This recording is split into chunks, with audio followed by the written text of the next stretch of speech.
안녕하세요. 독서와 자기계발의 켄아이입니다.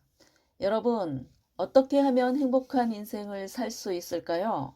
오늘은 독서의 계절 가을을 맞아 고전에서 찾은 나만의 행복정원 장재형님의 내 곁에서 내 삶을 바쳐주는 것들이란 책 준비했습니다. 좋아요, 구독은 영상을 계속 찍는 저에게 큰 힘과 용기가 됩니다. 그럼 지금부터 시작하겠습니다.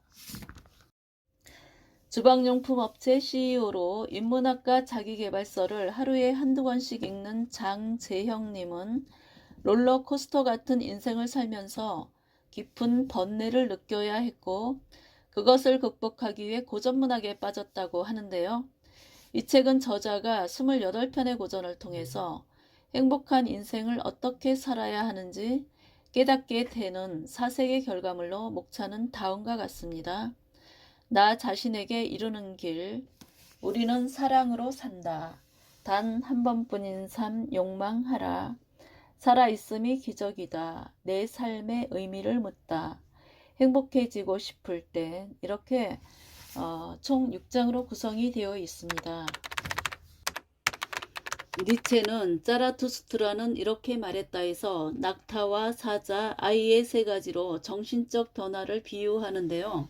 낙타 정신은 무거운 짐을 버티는 삶의 태도로 전통적인 종교와 철학이 요구하는 진리와 도덕과 간섭 등을 말하며 사자의 단계는 자유를 쟁취하기 위해 사막의 주인이 되고자 하나 기존의 가치를 파괴만 할 뿐 새로운 가치를 창조하지 못하고 허무주의에 빠질 수 있다는 것이고 마지막은 아이의 단계로 마치 어린아이가 춤을 추고 노래하듯 놀이에 흠뻑 빠져서 기쁘고 즐겁게 살아가는 것을 말합니다. 즉 아이의 정신은 우리 삶이 고난과 고통으로 가득하지만 아이처럼 긍정적이고 창조적인 삶으로 자신을 이끌며 초인이 될 수 있다는 것이죠.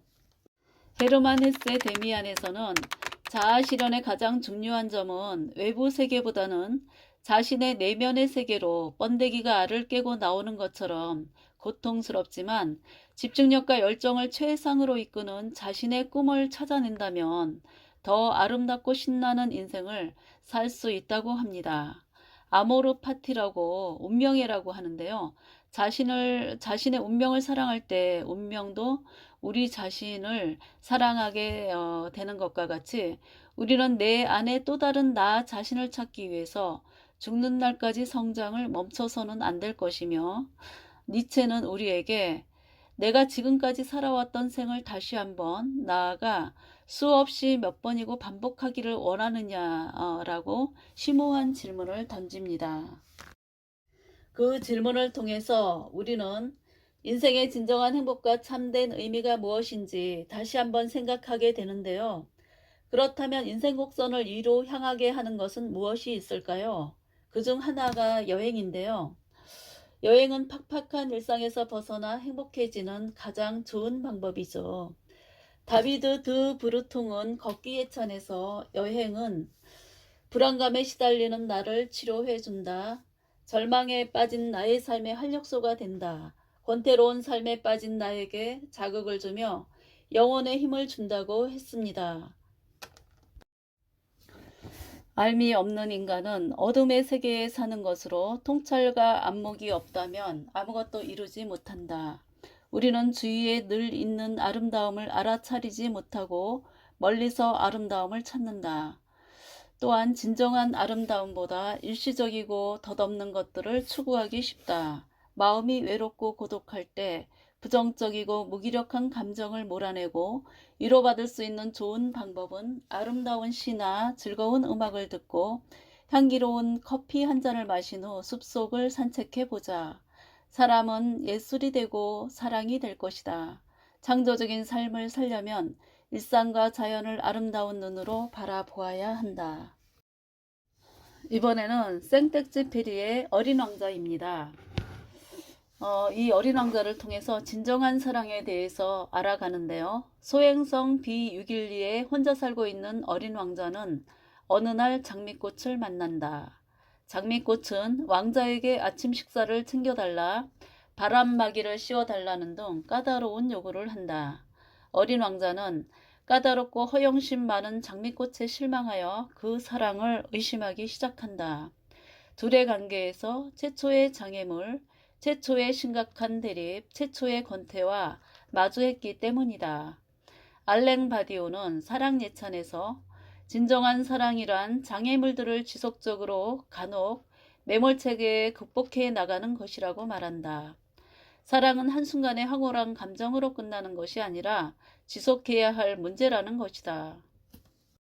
하지만 사랑에 서툴러 장미꽃에 대해 아무것도 이해할 줄 몰랐던 어린 왕자는 꽃의 대수롭지 않은 말에만 귀를 기울였고 장미꽃이 선사했던 사랑의 향기를 즐길 줄 몰랐다. 우물쭈물하던 어린 왕자는 자신의 꽃을 홀로 두고 행성을 떠나 여행의 종착지인 7번째 별 지구에 도착했다. 지구에서 모래와 바위와 눈 사이를 한동안 걷다가 장미가 만발한 정원을 발견하게 된다. 그 장미꽃들은 자신의 장미꽃과 쏙 빼 닮았다.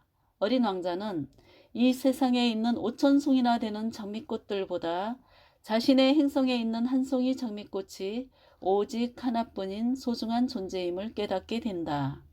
어린 왕자는 자신이 그 장미꽃에게 물을 주고 바람막이로 보호해주며 애벌레도 잡아주었다는 사실을 자각한다. 자랑을 늘어놓거나 때로는 말없는 침묵까지 들어주었다는 것을 깨달았다.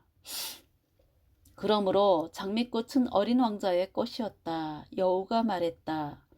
너의 장미꽃을 그토록 소중하게 만든 건 내가 그 꽃을 위해 쓴 시간 때문이란다. 이번에는 해밍웨이의 노인과 바다를 통해서 의지에 관해서 알아봅니다. 파멸당할 수는 있어도 패배할 수는 없다. 어니스트 해밍웨이 노인과 바다. 해밍웨이 마지막 작품인 노인과 바다 주인공은 멕시코 만류에서 조각배를 타고 홀로 고기잡이하는 노인 산티아고입니다. 그는 무려 84일 동안 한 마리의 고기도 잡지 못했습니다. 행운의 여신이 그의 편이 아니었던 것이죠. 누더기처럼 되어버린 조각배의 돛은 이 노인을 영원한 패배자로 만들기에 충분했습니다. 함께 일하던 소년도 떠나고 하루하루 버티기조차 힘든 삶이었습니다. 그러나 노인은 포기하지 않았습니다. 그러다 며칠간 사투를 벌인 끝에 자신의 조각배보다 더 큰 청새치를 잡게 됩니다.